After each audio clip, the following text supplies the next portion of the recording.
அனைவருக்கும் எனது அன்பான வணக்கம். திருவள்ளுவர் இயற்றிய திருக்குறளில் பொருட்பால் அதிகாரம் 39 இறைமாட்சி 386வது திருக்குறள். காட்சிக்கு எளியன் கடுஞ்சொல்லன் அல்லேனேல் மீக்கூறும் மன்னன் நிலம்.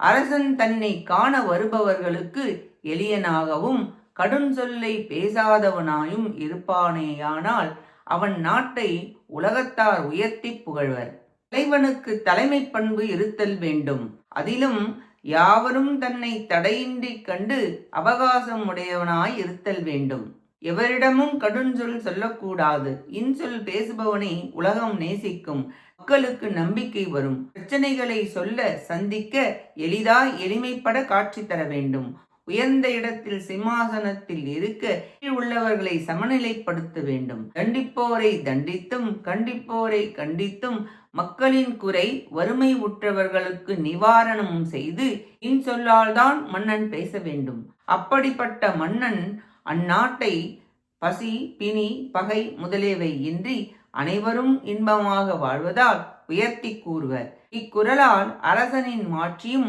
அதன் பயனும் உடன் கூறப்பட்டது. நன்றி, வணக்கம்.